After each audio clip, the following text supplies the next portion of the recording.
Ya. Ada satu kop kecil. Apakah memang betul kalau kuasanya Bang Egy Sujana and Partner, apakah ada Rasman atau apa di sampingnya? Sebelahnya ada kop. Nah, biar Bang Egy jawab lah. Menurut hukum administrasi, Ya. Bang ya Egy. nggak bisa dalam satu tubuh satu lawyer ada lawyer lainnya. Iya. Nggak ada itu Iya. saminan negara dalam negara. Iya. Itu satu confirm ya. Iya. Iya. Iya. Iya. Sebenarnya soal Bu Evi, saya juga tidak tahu. Saya confirm, saya tanya ke Bu Evi mengatakan sebenarnya saya mau ke Rasman itu karena asumsinya itu kantor saya. Iya. Bahkan saya mau menyerahkan uang pun juga itu dalam arti untuk saya. Karena waktu itu Bu Evi menanyakan kepada mana Pak Egy-nya. Oh, saya sudah didelegasikan Oleh Bang Egy. ya, padahal saya tidak mendelegasikan. Itu yang saya maksud. Betul. Boro-boro terima uangnya ya sudah. Tapi mungkin uangnya terima delegasinya enggak dulu. Enggak juga. Tapi bisa dibilang penipuan nggak nih Bang? Jadi kalau bahasa Medannya tuh acem mana tuh Bang kira-kira? Saya dengar kata uangnya udah dibalikin 800, gimana yang 500? Iya. Itu aja. Nah, yang 500 nggak tahu Bu Evi ngurusnya bagaimana. Iya, iya. Oke, tapi ini bisa dibilang penipuan nggak waktu itu? Iya dong, karena saya nggak tahu.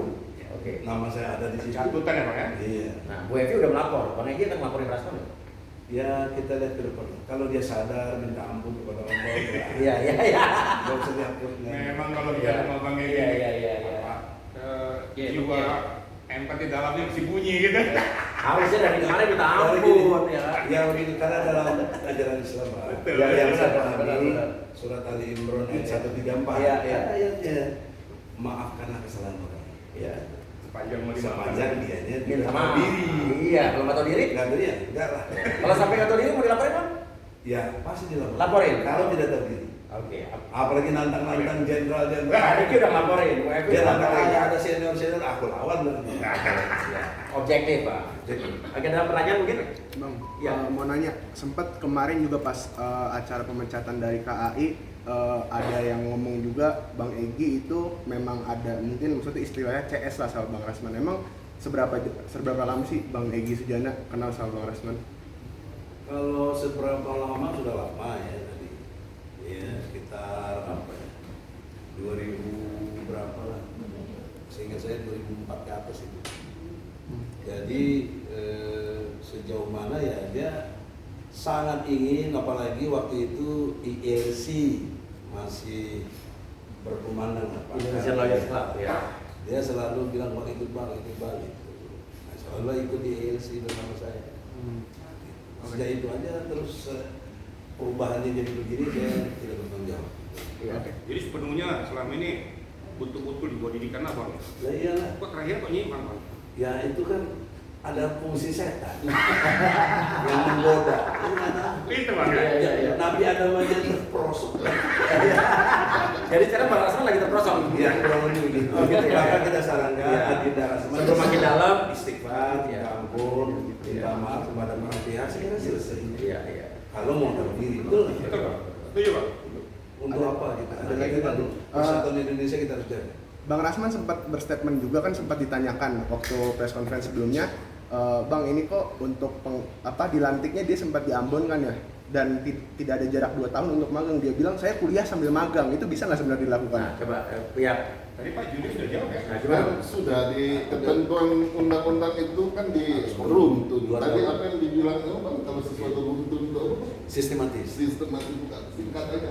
Objektif. Nah itu kan jelas sarjana yang mempunyai kualifikasi hukum. Setelah lulus sarjana, berarti setelah lulus kalau sarjana itu tidak ada disebut sarjana kalau dia belum lulus. Gitu loh. Berarti dia harus mengantongi ijazah S1 atau bila dalam proses pakai surat keterangan lulus sudah bisa. Asal udah lulus. Asal sudah lulus. Jadi Iya. kadang-kadang orang menunggu di wisuda belum keluar ijazahnya, dia memegang surat keterangan lulus berarti dia sudah sarjana. Jadi kesimpulan tegasnya kalau dia bilang sedang kuliah juga magang ya nggak benar. Nggak dihitung, 2 tahunnya nggak dihitung berarti ya. Iya. Lupa benerin. Karena setelah dia lulus baru dia masuk dalam proses PKP pendidikan advokat. Setelah pendidikan advokat dia melakukan magang 2 tahun. Magang 2 tahun itu kami pun dahulu itu banyak persyaratan, bukan magang sembarang magang. Kantor yang harus di tempat magang juga punya kualitas. Ada terusnya ada lawyer pendamping. Lawyer pendamping ini mengawasi gerak advokat magang tadi. Kenapa setiap hari diawasi? Makanya tadi agak sedikit oke, kalau di dalam pengadilan konsepnya bas. Begitu di luar pengadilan dia masih magang, mewakili diri dia mendampingi klien. Walaupun dia belum menjadi advokat, fungsi advokat pendamping ada di sini. Kalau dia lepas dari advokat pendamping dan jalan-jalan sendirian ya. gimana? 2 tahun itu magang, advokat dilatih untuk bertanggung jawab dan mengerti tugas fungsi etika, gimana cara dia melakukan pembelaan hukum. Kalau dia belum punya kualitas itu, sangat punya kemungkinan nasihat yang diberikan akan salah. Kemampuan hukumnya kurang karena dia masih belajar, makanya butuh advokat pendamping. Setelah dia lulus, dalam proses itu dia harus memenuhi tadi ada beberapa persyaratan, mengikuti persidangan 6 perdata 5 pidana kalau saya tidak salah. Sudah, baru kemudian dia ujian lagi. Jadi bukan setelah magang langsung lulus, ujian lagi advokat. Kalau tidak lulus lagi tunggu tahun depan ujian lagi. Jadi artinya melalui tahapan-tahapan. Tahapan pertama S1, kemudian ada khusus advokat, pendidikan khusus profesi advokat, PKPU. Nah, di dalam pendidikan PKPU di sinilah ditata seorang lawyer itu layak menjadi seorang lawyer. Layaknya apa? Ada suatu syarat tertentu. Artinya apa? Kalau dua dinyatakan lulus, ada klasifikasi. Iya. Mesti harus 7,6 kalau kita kuliah nilai alam ya.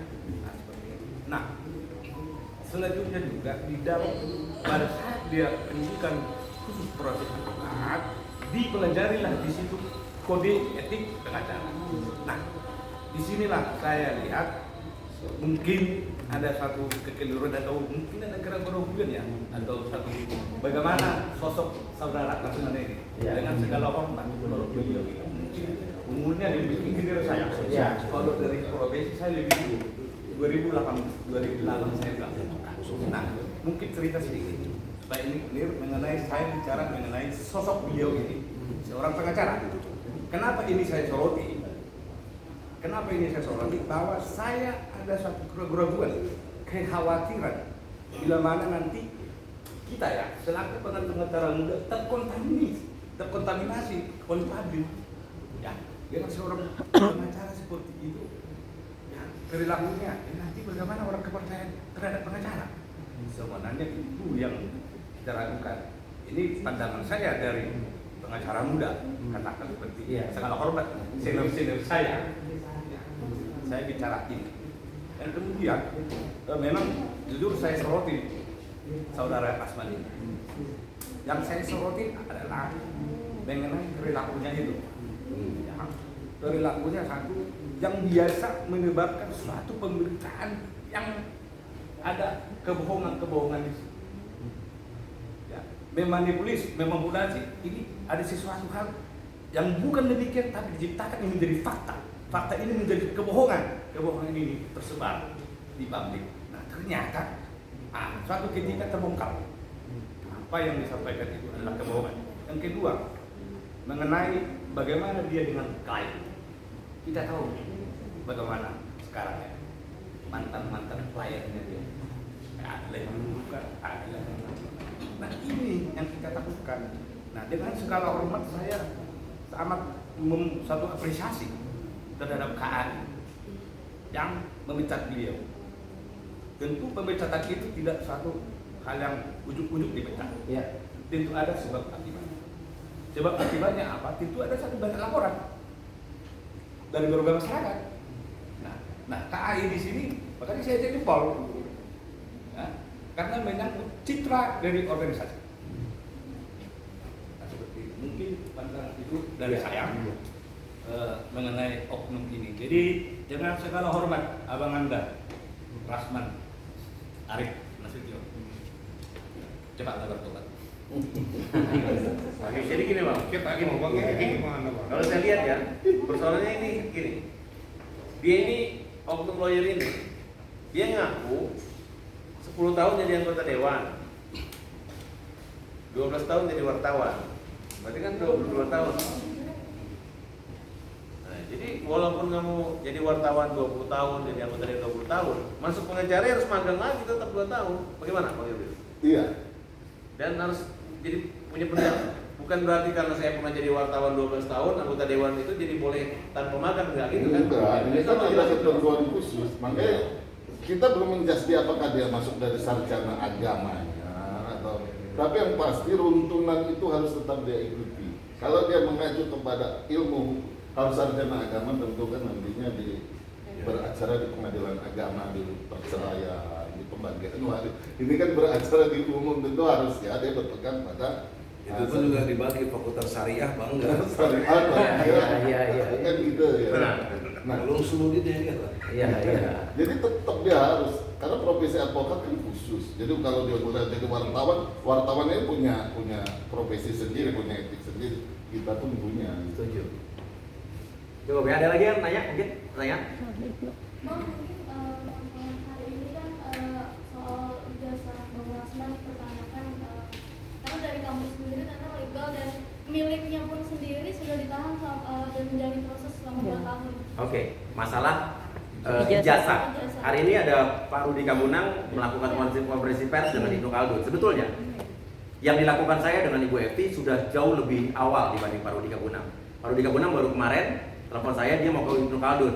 Padahal kemarin pagi saya sudah mendapatkan jawaban dari Ibnu Khaldun. Kita selama hampir 2 minggu udah mencari tahu, dan bukan hanya Ibnu Khaldun yang di Rawamangun saja, tapi Ibnu Khaldun yang dimaksud oleh Bang Rasman kan dari Ibnu Khaldun Yayasan satu lagi. Kita udah investigasi.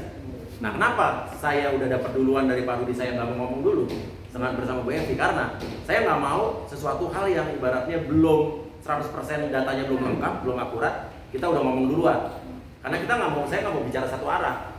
Seolah-olah hanya dari Ibnu Khaldunnya aja mengakui bahwa ini adalah tidak legal. Karena kan Ibnu Khaldunnya dulu ada dualisme katanya. Jadi saya dan Bu Evi dengan para klien-klien Pak Rasman yang lain akan berbicara nanti sebentar lagi saat semua datanya udah lengkap. Bukan hanya Ibnu Khaldun itu saja, tapi dari yang satu lagi, dari Dikti, dari Kopertis atau Dikti, semua. Jadi biar benar-benar akurat. Karena saya nggak mau ibaratnya kita juga menuduh seseorang yang belum pasti. Kenapa saya belum ngomong? Kalaupun saya dapat duluan datanya dibanding Pak Rudi. Jadi saya akan bicara. Konfirmasinya apa, ijazahnya palsu Bang? Iya. Iya, saya belum bisa bicara begitu. Diduga karena palsu. Diduga palsu. Tapi besok, besok saya undang Saudara Rasman untuk datang debat terbuka di sini. Besok jam 1 siang, ini undangan terbuka untuk mengkonfirmasi dan membuktikan tentang dugaan ijazah palsu ini. Dan saya akan berbesar hati kalau emang ini bisa membuktikan. Tapi besok dengan orang-orang yang terkait, bukan hanya dari Ibnu Khaldun itu aja Bang. Tapi ada dari, saya harus fair. Harus dari Dikti juga. Ada dari Dikti juga. Besok semua akan hadir di sini. Bukan hanya dari Dikti. Udah diundang? Udah. Besok jam 1 siang saya undang, dan para wartawan juga silakan datang ke sini. Rasmannya Bersedia nggak? bersedia datang. Saya undang terbuka. Nggak, Dia maksudnya bersedia Ini datang. undangannya sekarang. Undangannya sekarang. Ya, undangannya sekarang. Ini baru nih kan ada yang nanya nih. Iya. Undangan sekarang besok jam 1 siang, dan akan ada Dikti semua akan hadir di sini, bukan hanya dari Ibnu Khaldun. Jadi Ibnu Khaldun juga akan datang, ketua yayasan, dekan Fakultas Hukum juga datang, lengkap. Begini Pak ya. Iya. Karena mumpung di sini kan. Iya. Biar secara resmi, dengan resmi saya undang gitu loh. Iya. Dengan resmi hari ini saya katakan saya undang Saudara Rasman untuk datang besok ke debat. Saya mendukung Rasman datang untuk membuktikan bahwa dia legal, tidak ilegal. Betul. Ya. Kalau legal Rasman, kita juga harus dukung. Nah, Saya tidak itu mendukung somasi terbuka lama-lama, kita tujuannya nggak ada. Iya. Oke. Saya Nah, kasih itu. waktu dalam 1 kali 12 jam. nah itu gitu. 1 kali 12 jam. Nah. Besok jam 1. Baik, itu sekali Kayak gini Bang. Iya. Masih terbuka. Nah, Mas Yang Uya. belum terbuka ya. Besok wartawan juga boleh datang live. Nah, Mas Uya. Bukti misalnya jasa tersebut palsu, artinya kan ini dari awalnya udah salah dan Iya. profesinya artinya tidak sah seperti Dan itu. Kalau sampai terbukti. Mengembalikan semua biaya pengacara yang diambil semua dari klien-klien yang selama dia menjadi pengacara. hukum Bang Farad. Balikin. Kalau Bang. memang terbukti palsu, ini makin parah nih. Laporannya akan bertambah lagi. Laporan polisi ini makin parah. Oke, jadi gini, jadi kalau ya. bisa secara hukum kan itu namanya konfirmasi. Betul, konfirmasi. Harapan saya lewat Pak Riki bisa pihak polisi juga hadir besok. Iya. Jadi langsung ada LP besok. Oh, jadi di sini langsung ya. Oke. Dan saya hari ya betul. Nggak boleh kita ini nggak jelas. Dan hari ini saya belum mau, tidak mau. Ini Iya, saya iya. ambil dari cara Rasul. Nah, Ketika ada info tentang pencurian, iya. Rasulullah mengatakan jika Fatimah putri Rasulullah Ya. mencuri, aku sendiri yang potong. Oke, objektif gitu ya. Gitu. Jadi konteks saya sebagai pembina dia yang Ya. mengkader dia supaya nggak ditanya Ya. dia apa. Iya, iya. Nah, saya yang menegakkan. Betul. Ketika dia berbohong, aku sendiri yang tegakkan dengan cara polisi. Nah, Oke. Mas Uya itu Jadi gimana? polisi harus datang besok. Oh, pada perintah Bang Egi tenanglah Bang. Gimana Nah, gimana, Pak? itu gimana? Termasuk kebohongan publik kah, dan gimana kasus-kasus yang dia telah pegang sebelumnya? Ya, gimana kan dia kan pernah megang, contohnya kasus NZ ya kan, dia pernah pegang. sampai palsu. Iya, kalau sampai Kasus palsu palsu, gimana? Mungkin ada yang itu bisa gimana? Kalau palsu kan seperti ini kan, kalau kita bicara pasal kan kita harus masuk unsur pasalnya. Kalau 378 mungkin MZ merasa bahwa itu palsu dan dia merasa pernah ada penjelasan bahwa Rasman itu advokat, terusnya memiliki strasa 1 sampai 3 ternyata itu kebohongan sehingga dia tergoda ikut memberikan sejumlah uang untuk jasanya, berarti itu kan masuk ke konstruksi penipuan. Tapi lebih kepada si kliennya masing-masing. Iya. Kalau umum seperti kita ya kita menanggapinya ya kebohongan publik lah, pencitraan kebohongan publik, pasalnya juga ya kita mesti sama-sama itu melakukan class action kan.